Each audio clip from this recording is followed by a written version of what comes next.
My name is Edgar Mannheimer, and this is Kalam, a podcast about the Middle East.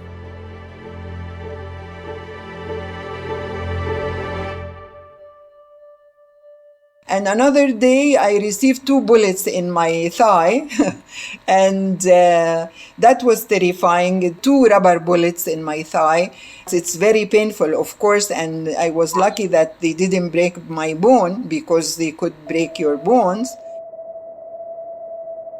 This is Islah Jad, a Palestinian feminist and academic who played a crucial role in the First Intifada. We'll be getting back to her in just a minute. But first, we'd like to encourage you to listen to the previous episodes of the Kalam podcast, since the first series on Palestine is somewhat chronological. So far, we've looked at the Nakba of 1948 from both a Palestinian and Israeli perspective, as well as the Six-Day War in 1967. In the first 2 episodes, I also give an introduction of myself. I'll summarize it by saying that my name is Edgar Mannheimer. I'm a Swedish radio journalist with Jewish ancestry who grew up in Egypt and Jordan and speaks Arabic.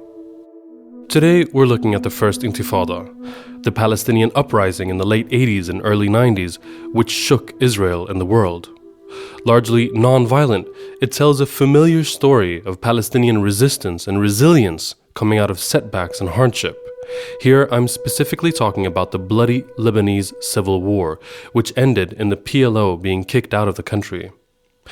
But before we get into all of that, I'd just like to remind you that if you like the show, please subscribe and give us a rating. It helps other people find out about us.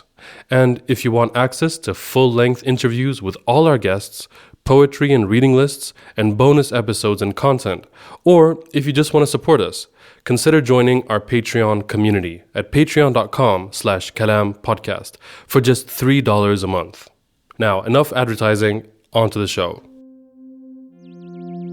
من قوة زنزانتي الصغرى أبصر أشجارا تبسم لي وسطوحا يملأها أهلي ونوافذ تبكي وتصلي من أجلي من قوة زنزانتي الصغرى أبصر زنزانتك الكبرى. From the narrow window of my small cell, I see trees that are smiling at me, and rooftops crowded with my family, and windows weeping and praying for me. From the narrow window of my small cell, I can see your big cell. Samih Qasim, who died in 2014 at the age of 75, was a Palestinian poet who served time in an Israeli prison for his political beliefs. His spirit was crushed by the defeat in 1967, which we spoke about last episode. But out of this soul-crushing experience, new resistance was born. In the stanza we just quoted, he reflects on the physical cell he is confined to, while his jailer is confined to a spiritual cell, Israel and Israelis being imprisoned by their oppression of the Palestinians. In this episode, we're going to look at the First Intifada, but to do that, we have to first examine the political landscape in the Middle East at the time. After the defeat in 1967, the Palestinian Liberation Organization, the PLO, moved its base of operations to Jordan, where it launched attacks against Israel. In 1970, the Jordanian king became fed up with the PLO and kicked them out after fierce battles. This is when the PLO moved to Beirut, the capital city of Lebanon. Located between the Mediterranean coast and lush green mountains, inhabited by a population known for its love of culture and art, Beirut is one of the most beautiful and rich cities in the world.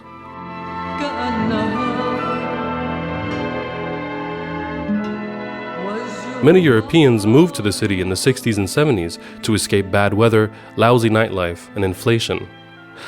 Little did they know, though, the Lebanese would soon be embroiled in one of the most brutal civil wars in modern history, some of the events of which trump any of the horrific scenes in Game of Thrones. This was once the richest part of the richest city in the Middle East. Now it's the front line of the war in the Lebanon. Buildings where last year the money makers of the Western world exchanged their millions are now the barricades of Beirut. The war has lasted 12 months. It has ruined a country and destroyed a nation. For most of the 20th century, Lebanon had been dominated by Maronite Christians, who made up a slight majority of the country, and who had been supported for decades by the French during its colonial mandate. But Lebanon was a diverse country, with many different Christian denominations, as well as large populations of Sunni and Shia Muslims, and a significant Druze population, the Druze being a kind of offshoot of Shia Islam, definitely worthy of a future episode or series on the Kalam podcast. In the early 1970s, when thousands of armed Palestinians came to Lebanon, the conservative Christian majority strongly disapproved. Not only did they believe that the majority Muslim Palestinians would shift the demographics of the country, but their influx increased the political tensions already existing in Lebanon. This was at the height of the Cold War, and the Christian elites in Lebanon largely supported the West and capitalism, while many Muslims and Druze supported pan-Arab left-wing policies. I say this, but this is of course an egregious generalization. The fact is that most of the founders of left-wing socialist and nationalist Arab political movements were themselves Christians, and many Muslims supported the capitalist West. Anyhow, for years, the PLO and other left-wing militias in Lebanon fought bitter battles against the mainly Christian conservatives and ultra-nationalists. It crippled the economy, split Beirut in two, and left the country in ruins. While all this was going on, however, the PLO kept launching strikes against Israel. This led to Israel launching the decisive 1982 invasion of southern Lebanon and implementing the siege of Beirut. During this invasion, the Israeli army coordinated with its ultranational Lebanese allies and watched while they massacred innocent Palestinian men, women, and children in the refugee camps of Sabra and Shatila, just south of Beirut, one of the most gruesome events of the war. The ruins of a Palestinian refugee camp on the outskirts of Beirut. Shattered buildings, broken bodies. This is the horrific aftermath of the Beirut massacre, when several hundred defenseless Palestinians were brutally murdered. This massacre took place just after the PLO were forced out of Lebanon, despite various Western guarantees. The defeated PLO leadership relocated to Tunisia, far away from the realities of Palestine. This was seen as a major setback and was extremely demoralizing for the Palestinian movement. But it was out of this sense of defeat that the seeds of the First Intifada were sown. In Palestine in the late 1980s, the Israeli occupation was nearing its 20th birthday and getting comfortable. But seemingly out of nowhere, a mass movement of protests, strikes, and boycotts inside the occupied West Bank and Gaza brought Israel to its knees and forced it, for the first time in its history, to negotiate with the Palestinians. The movement became known as the First Intifada and was largely led by women. Images of women and children being brutalized by heavily armed Israeli soldiers simply for throwing stones shook the world. It's been going on every day for 7 days, and there's no sign that it's going away. Life under Israeli occupation became too intolerable for the Palestinians to take. The land where they live has been under the control of Israel for 20 years.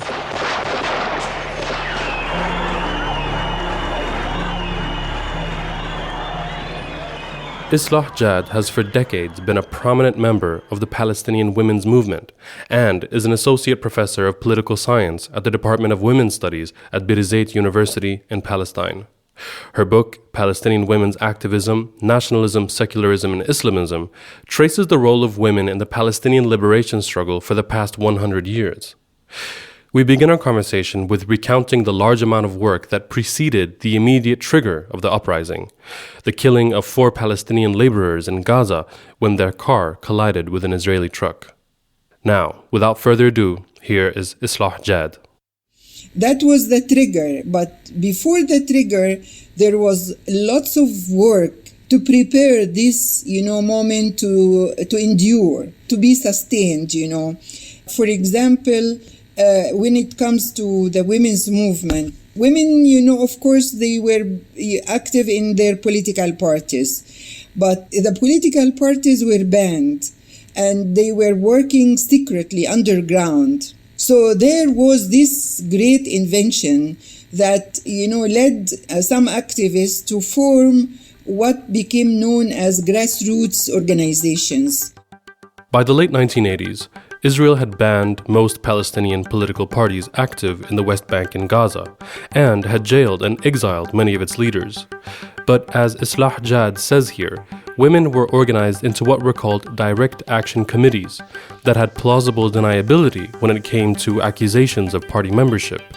This proved to be hugely successful.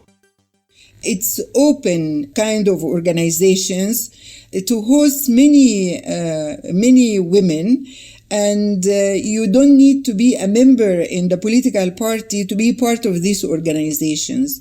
And these organizations were basically doing different activities seen from outside as charitable work, like, running kindergartens, running cooperatives, food processing for local consumption, activities usually done by charitable organizations.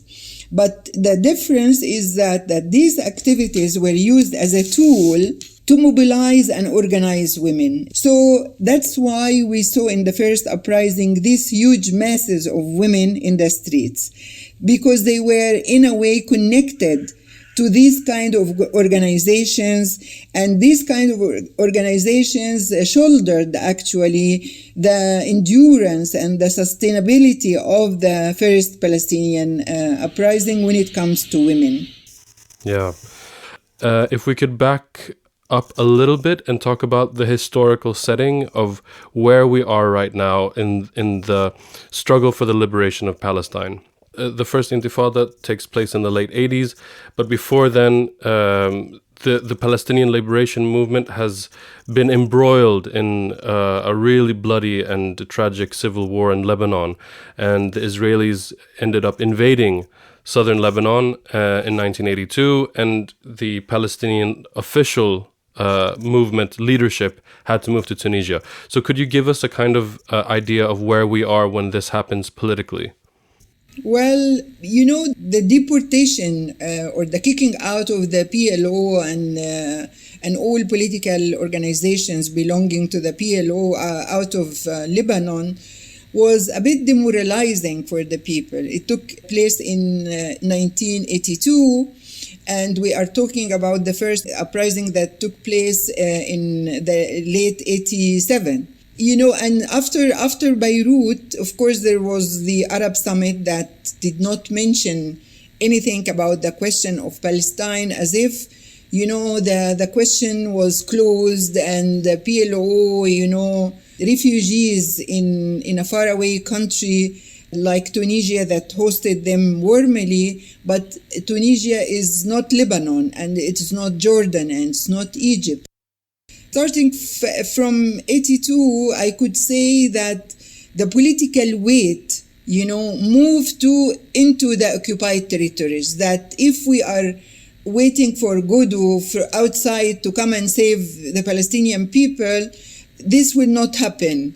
And people has to find ways to defend themselves and to continue the struggle for their cause, And at that time, when we talk about late 70s, early 80s, all the grassroots organizations I mentioned were formed during this time. In the meanwhile, inside what we call the Green Line, among Palestinians in Israel, also it was the Land Day. The 30th of March every year marks Land Day, Yom al-Ard, uniting Palestinian citizens of Israel and those within the 1967 borders. A day of resistance and sumud, standing one's ground, standing firm on one's land. It was in 1976 that protests erupted against the Israeli state as it confiscated Arab-owned land in the Negev and Galilee. 10 people were killed by Israeli forces and hundreds were injured. Since then, March 30th is commemorated annually by Palestinians, a rallying call for the right to remain on one's land in the face of settler colonialism. Check out our Instagram at Kalam Podcast to see a collection of Palestinian political posters commemorating Land Day throughout the years. That was also another, flame that was feeding the people resistance against the Israelis. I'd like to touch on something that you also mentioned, which was the importance of Palestinians inside Palestine, both in the green historic Palestine and in the occupied territories, that they themselves, and I guess you yourself, because you were very much a part of it personally, took up the banner of the liberation movement and sort of from the grassroots level created this intifada, this uprising, without any directives from, at this point, Tunisia, which is where Yasser Arafat and the PLO were. What is the significance of that? That was very important in the sense that it was an opportunity to form local leaders in the occupied territories from the people themselves, knowing their situation, knowing their circumstances, not far away as leadership, in Tunisia at that time. Of course, all political parties active in the occupied territories at that time were members of the PLO. But as I said, the parties were members. But what we are putting the focus on here is the grassroots movement. Each political party managed to create its union activism branch, women branch, student branch, teachers branch, etc. So these kind of organizations that are not party members themselves, but linked to the political parties, was a very important move to enlarge the constituencies of these political parties and also to have the ability to form new leaders, new popular leaders, because, as in all the Arab country, when you have a leader of a political organization, the same leader stays in his place till his death, But with this kind of organizations, no, a new blood was emerging and creative and coming with new ideas and the ability to decide on what programs, what language is suitable to organize and mobilize the people. So that was very, very important step away from the PLO historical leadership. And these are the leaders that shouldered all the activities during the first uprising, among women, among students. You have so many names that became known out of their leading role in these, mass demonstrations and mass movement that emerged in the first Palestinian uprising. Were you yourself a member of any committee, and if so, what was your role personally? How did you contribute to the movement? Because the grassroots organizations were divided along the lines of political parties. And I was not aligned to any political party, but I was rather leaning to the left side of parties. So I was not a member per se, but I was an active street member. I joined all the activities and I disseminated the activities programs to other friends. And I remember many other people was asking me, when you have, an idea about when to meet or the coming activities, please let us know. And I used to spread the word through friends and colleagues in the university. Among them, it was Hanan Ashrawi. She even mentioned that in her book, that I was always telling them when the coming activity will take place, etc. So from within this activity, a new need emerged because, the pictures on the screens was so overwhelming. You see tens of thousands of women fighting with their bare hands, the armed to teeth Israeli soldiers This was a crucial aspect of the First Intifada. For the first time, the Palestinian cause gained widespread sympathy in the Western world, largely through newsreels like this one. Saturday morning in the Gaza Strip, and the Israeli army had just arrested a suspect. The Palestinians spotted a television camera and in Hebrew started protesting his innocence. Under the controversial policy of subduing protesters, Israeli soldiers can use force against those who resist. In this case, the suspect was taken almost but not quite out of camera range. Dragged back outside, his face told the story of his punishment. The kind of beating the Israeli army said yesterday will be administered only in extreme cases. So a new role emerged, was basically to speak about what is taking place and to explain why this happened, because the image Israel managed always to draw for itself is the oasis of democracy. It's the most ethical army in the Middle East. It's a oasis, against barbarism and despotism and all the rest that you know.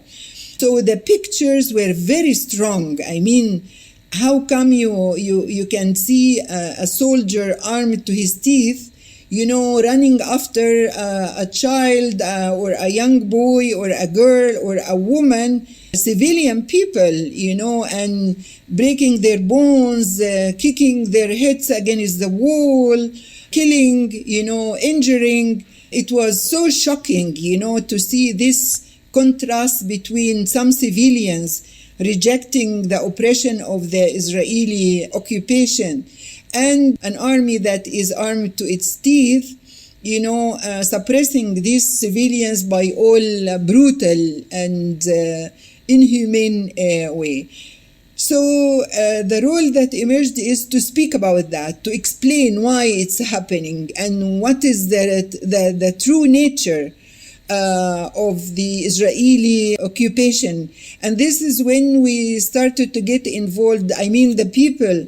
We began to be part of many speaking tours in Western world or Asia or in Latin America to speak about the Intifada. Yeah, certainly I think the images that we saw, that the world saw on news bulletins and in documentaries and on TV from the First Intifada was, I think, the first time for many people, especially in the West, like you said, that had this idea of Israel as, a David and the wicked Arabs as Goliath or something, that the first time that they see these soldiers armed to the teeth, not just fighting against other soldiers, but fighting civilians and fighting children, throwing rocks, and even fighting women. And the response that the Israelis took to this grassroots movement was very, very tough and very severe. How did you experience this?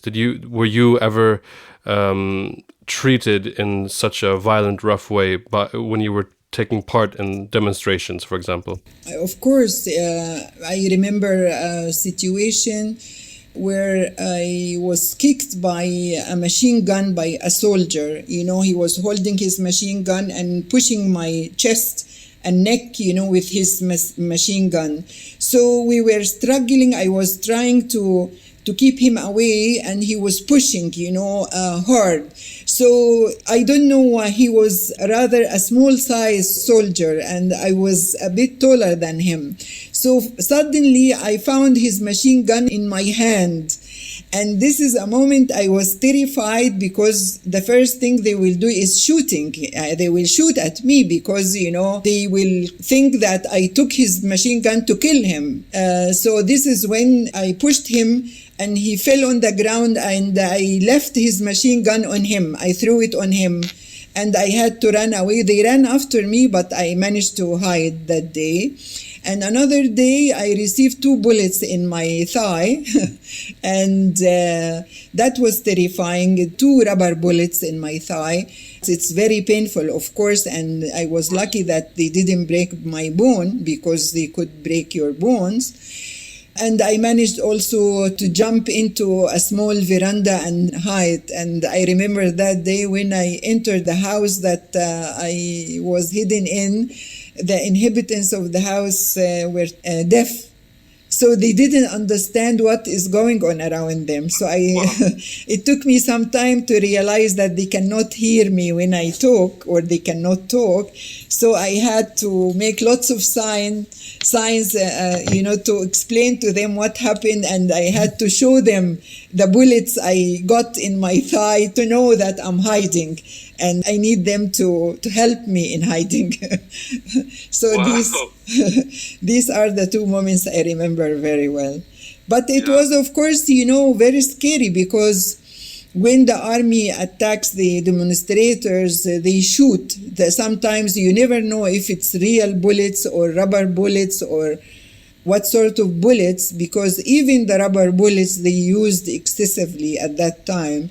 If it penetrates your head or forehead, it could kill, and many people were killed, of course, by the use of these bullets. Besides the huge amount they used to use of tear gas bombs. That was really a horrible thing also. Besides stun grenades, it's deafening when it is thrown close to you. Yeah. Why do you think it was that women took such a big role in the First Intifada? Because, first of all, women realized that their men cannot defend them, I mean, the Israelis were always targeting, if they enter a house or they break into a house, the first thing they used to do is to bring the father or the family head or whatever and start beating him brutally in front of his family. And this is to show that your protector cannot protect himself. So that was the first message. And if, the army come to arrest one of the children in a family, if especially the father interferes, it will be much worse, because he could be killed, he could be injured, he could be arrested himself. So the fathers were the least capable to defend their kids, or their families. So here was the role of women, and the role of women that they were more daring. I don't want to say more courageous, but they were more daring, in throwing their bodies on their children or their husbands and trying to protect them. Of course, many women were killed also and injured, in doing so. But the assumption is that we are women and we should not be treated as they treat, men. So this, feminine or motherhood, factor was in the help of women to be more daring and more, protective of their family members and their kids. And this is something the Israelis were aware of it. And that's why, excessive targeting of women now in Gaza, even your role as a mother or a feminine nature would not be helpful in any way in protecting yourself or protecting your children or your family.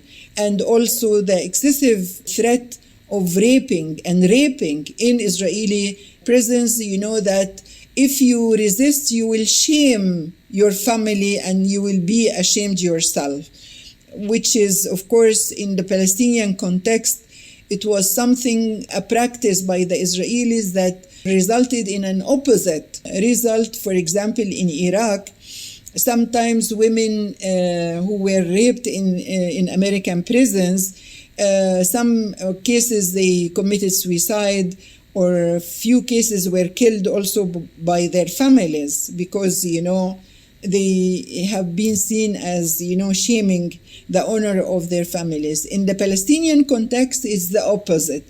In 1968, a very courageous activist at that time from Nablus, Randa Nabulsi. She talked in details in the military court in Nablus about the kind of treatment she got in when she was in the prison. She talked about sexual harassment. She talked about so many shameful acts done by the Israeli interrogators at that time. So the political awareness that this is a sort of practice used against our women to shame the society and to break its will.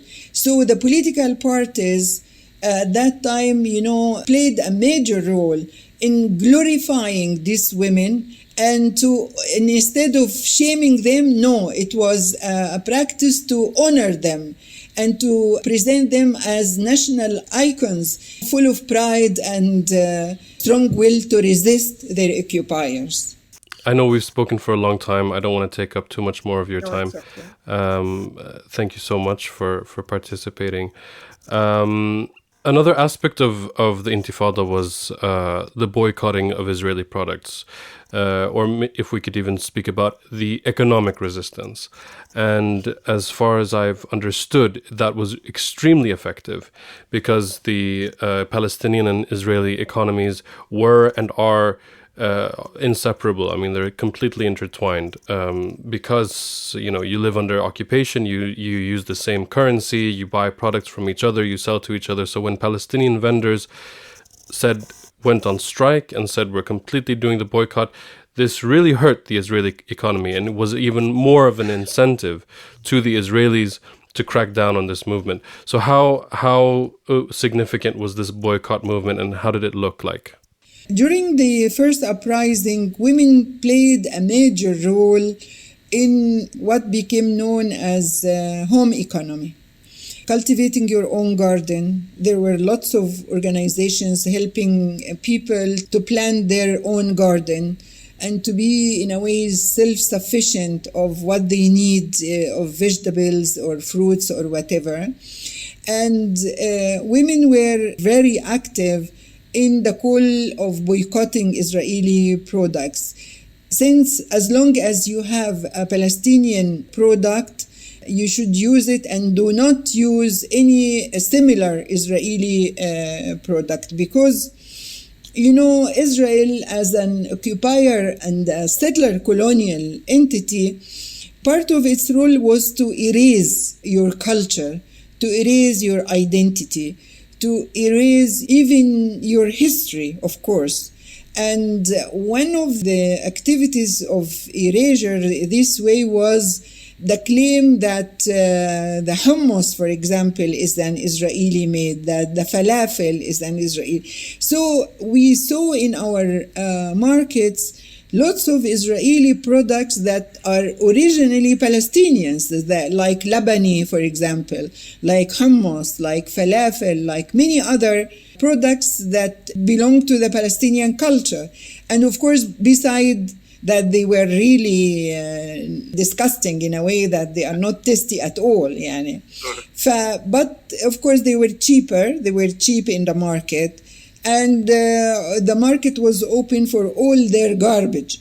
So the boycott was very effective, that we will not use their so-called labani. We will not use their so-called hummus.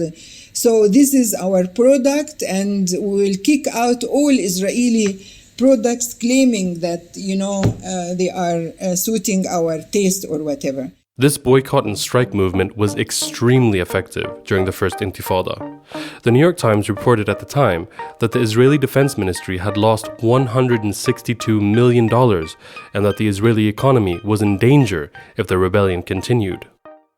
And home economy, women saw that this is very important role to play. I mean, instead of buying jam from the market, they used to make their own jam. And this is, part of the Palestinian culture. And because people are witnessing instability of the political context and the continuous strikes and curfews, etc. So in any Palestinian house, you will see people storing, flour for the whole year, for example, sugar, olive oil, olives, grains, for example, lentils or whatever, and they have the techniques and the know-how to store this kind of products for the whole year, like the white cheese, for example. So the revival of these cultural habits was so important to survive, because the question was to survive.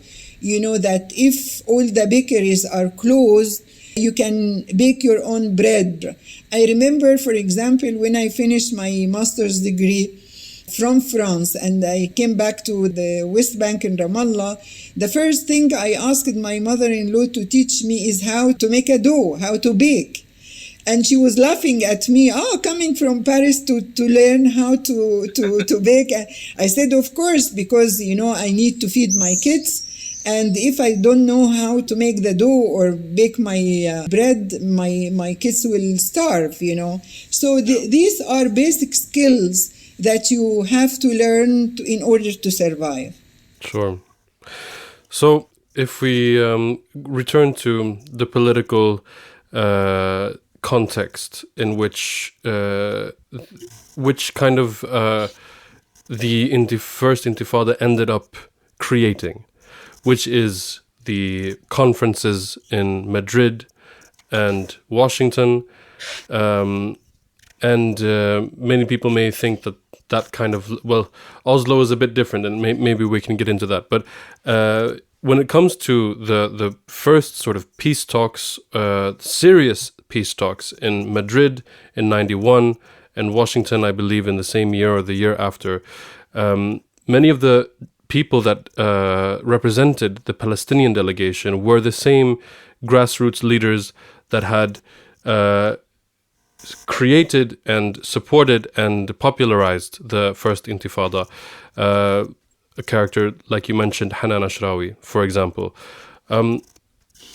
How are they connected? They are obviously connected, but how did the First Intifada spark such an important international conference as the Madrid? If you review the history of the Palestinian cause, it is always like this. After each revolt or, revolution, you find, Western countries coming to organize conference or send a delegation and form a commission to find a political solution. And of course, the political solution never, lead to any tangible solution at the end. It was just for Israel to absorb the anger and the resistance of the people and gain time to change things on the ground, to change reality on the ground. The first uprising showed that it is impossible to continue occupying Palestinians without any future solution. So this is when Madrid conference came. As you said, with trustworthy leadership, Dr. Haidar Abdel Shafi is very well respected Palestinian from Gaza, Hanan Ashrawi, Faisal Husseini, and many others. Of the names mentioned here by Islah, Dr. Hanan Ashrawi is the only one still alive, and she to this day regularly appears on Western TV screens advocating for the Palestinian cause. And of course, we know that Israel never accepted any international intervention for solving the Palestinian question, except the only resolution that Israel accepted all along was the partition plan in 1947.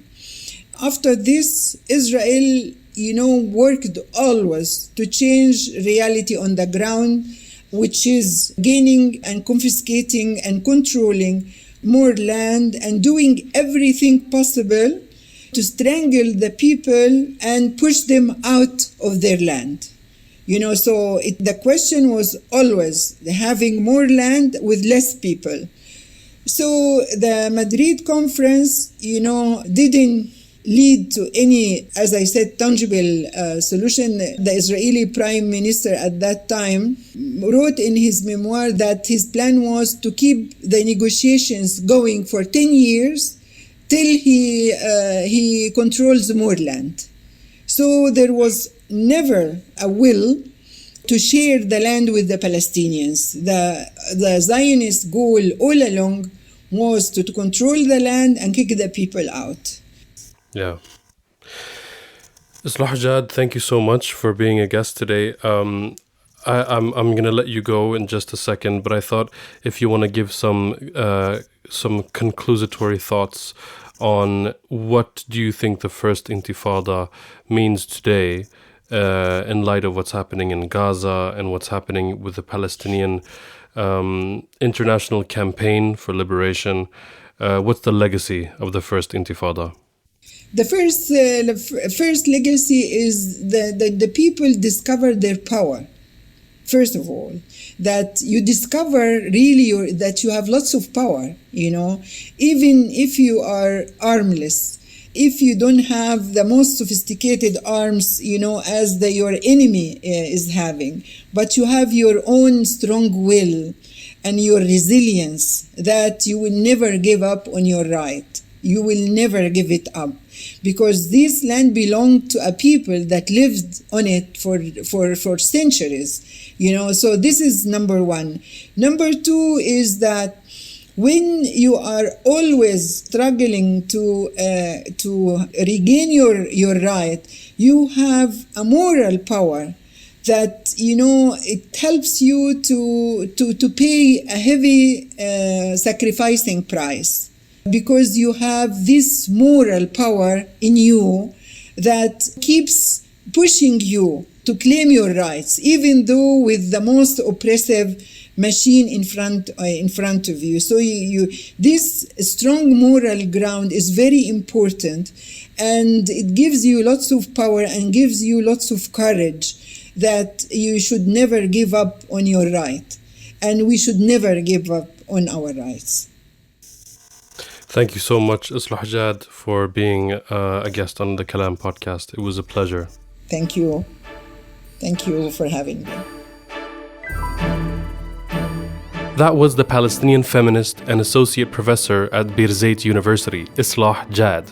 For more of her unique insights, check out her book, Palestinian Women's Activism, Nationalism, Secularism, and Islamism, that traces the role of women in the Palestinian liberation struggle for the past 100 years. Next week, we're going to look at the US-brokered Israeli-Palestinian negotiations that came out of the First Intifada and ended in the Oslo Accords. The Oslo Accords, which according to many Palestinians, was the ultimate betrayal of the Palestinian cause.